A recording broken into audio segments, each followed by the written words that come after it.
नमस्कार, मी सुभाष चौरे. आपण पाहतात लोकतंत्र लाईव्ह. पडद्यामागच्या स्टोरीमध्ये आजचा विषय आहे राष्ट्रवादी काँग्रेस पार्टी. या पक्षामध्ये सुरू असलेली धुसफूस ही उद्याच्या राजकीय स्फोटाची सुरुवात म्हणावी लागेल. त्याला कारणही भरपूर आहे. आज सिटीला दोन्ही राष्ट्रवादीमध्ये एकीकरणाच्या चर्चा आहेत. मात्र ह्या घटना पाहिल्या तर अजितदादांची राष्ट्रवादी, शरद पवारांची राष्ट्रवादी, या दोन्ही राष्ट्रवादीमध्ये असलेला अवमेळ, नेतृत्वाची जी उणीव आहे, पोकळी आहे, त्यामुळे ही धुसफूस सुरू आहे. दादांच्या निधनानंतर राष्ट्रवादीमध्ये निर्माण झालेली पोकळी भरून काढण्याचं काम अद्यापर्यंत झालेलं नाही. दादांच्या निधनानंतर राष्ट्रवादी विखुरली जाईल असं राजकीय जाणकारांना वाटत होतं. मात्र राष्ट्रवादी वाचवली, एक ठेवण्याचं काम कोणी केलं असेल तर ते केलं मुख्यमंत्री देवेंद्र फडणवीस यांनी. त्याचं कारण असं आहे, महायुतीमध्ये राष्ट्रवादी सहभागी आहे. जर राष्ट्रवादी विखुरली गेली तर एक सहकारी पक्ष वेगळा जाईल आणि मग त्यांनी लागलीच पक्ष विखुरला जाऊ नये म्हणून सुनेत्राताई पवार यांचा अगदी तिसऱ्याच दिवशी उपमुख्यमंत्री म्हणून शपथविधी घेतली. या कार्यक्रमाला राष्ट्रवादीचे सर्वच पदाधिकारी उपस्थित होते. त्यानंतर राष्ट्रीय कार्यकारिणीची निवड झाली, त्यालाही सर्व मंडळी उपस्थित होते. मात्र त्यानंतर ज्या काही घडामोडी घडल्या त्या राष्ट्रवादीमधील धुसफूस जाणू लागले. त्याला सुरुवात शरद पवार गटाचे आमदार रोहित पवार यांनी केली.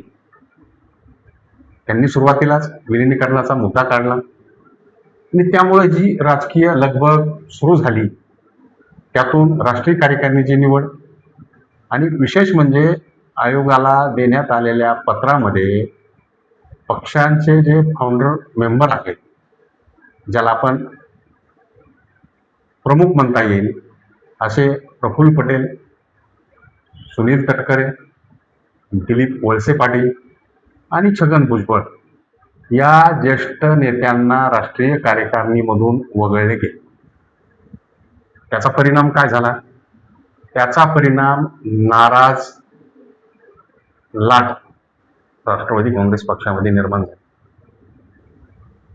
तर आता राष्ट्रीय कार्यकारिणीमध्ये कोण घेतलं? मजेशीर गोष्ट आहे. सुनेत्राताई पवार स्वतः राष्ट्रीय अध्यक्षा, पक्षाच्या तिजोरीच्या चाव्या पार्थ पवार यांच्याकडे, राष्ट्रीय सरचिटणीस म्हणून जय पवार. म्हणजे ही राष्ट्रवादी काँग्रेस आहे की पवार प्रायव्हेट लिमिटेड, अशी चर्चा राज्यभर सुरू झाली. त्यात पुढे दिल्लीमधून बातमी आली. दिल्लीच्या कार्यालयामध्ये प्रफुल्ल पटेल आणि तटकरे यांना प्रवेश करण्यास मज्जाव केला. त्यामुळे नाराजी अधिक वाढली आणि यानंतर पक्षाच्या कोणत्याही कार्यक्रमामध्ये कोणतेही नेते सहभागी झाल्याचे दिसून आले नाही. त्यामुळे राष्ट्रवादीत अलबेल आहे हे मात्र निश्चित. राष्ट्रीय कार्यकारिणी निवड झाल्यानंतर जी धुसफूस सुरू झाली ती आता मोठ्या प्रमाणात राज्यभर दिसत आहे. ही कार्यकारिणी निवडताना उपमुख्यमंत्री सुनेत्राताईंना कोणीतरी मार्गदर्शन केलेलेच असावं, त्याशिवाय हे होणार नाही. परंतु हे निवड करत असताना त्यांनी आपले सासरे, जे जाणता राजा आपण संबोधतो, राजकारणातील एक मोठं नेतृत्व म्हणून त्यांच्याकडे आपण पाहिलं जातं, त्या शरद पवार यांनी काँग्रेसमधून बाहेर पडताना जो मूळ राष्ट्रवादी काँग्रेस पक्ष स्थापन केला त्यावेळी त्यांनी राष्ट्रीय कार्यकारिणीमध्ये मुलगी, जावाई, पुतण्या, पत्नी यांची नावं अजिबात घेतली नाही. तर त्या कार्यकारिणीमध्ये कोण होते? प्रफुल्ल पटेल होतेच, PS संगमा होते, तारेक अनवर होते, तटकरे देखील होते. ही सर्व मंडळी वेगवेगळ्या क्षेत्रातील असल्यामुळं, वेगवेगळ्या क्षेत्रातील मंडळीमुळं पक्षाला फायदा झाला, पक्ष दूरपर्यंत पोहोचला.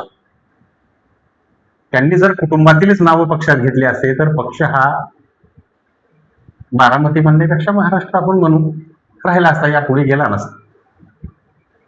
पण आता शरद पवारांनी सुरू केलं आहे की विलिनीकरण होणार नाही. त्यापूर्वी रोहित पवार असे म्हणाले की आता विलिनीकरणाचा विषय सोडून दिला आहे. पण जर शरद पवार म्हणत असतील विलिनीकरण होणार नाही, तर या पाठीमागे नक्कीच काहीतरी कारण असावं.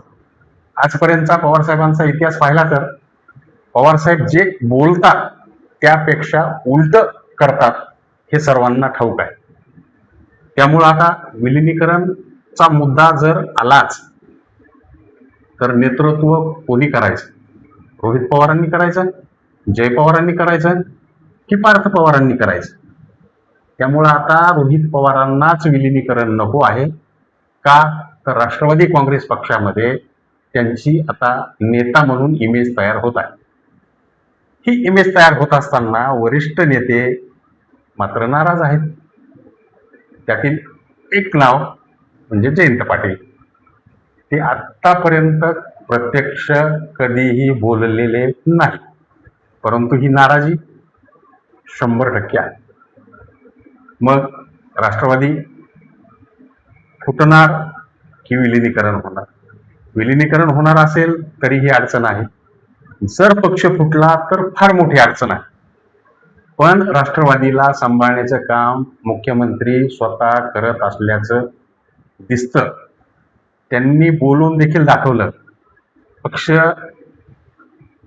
टिकवण्यासाठी आपण सुनेत्राताईंना मदत करू, हे वाक्य आहे खुद्द मुख्यमंत्र्याचं. जर भविष्यामध्ये एकीकरण झालं तर शरद पवारांवर खडे फोडणारे अजितदादा पवार यांच्या राष्ट्रवादीमधील आमदार तिथं सामावले जातील का? तर ते बिलकुल नाही. मग पर्याय? ही सर्व मंडळी भाजपमध्ये जातील यात शंका नाही. आता राष्ट्रवादीचं काय होईल हे तर भविष्यच सांगेल.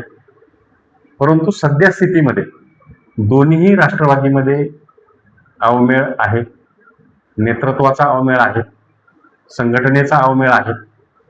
प्रत्येक जिल्ह्याच्या ठिकाणी सुद्धा दोन्हीही राष्ट्रवादी काँग्रेसमध्ये अवमेळ दिसून येतो. तो गल्लीपासून ते दिल्लीपासून.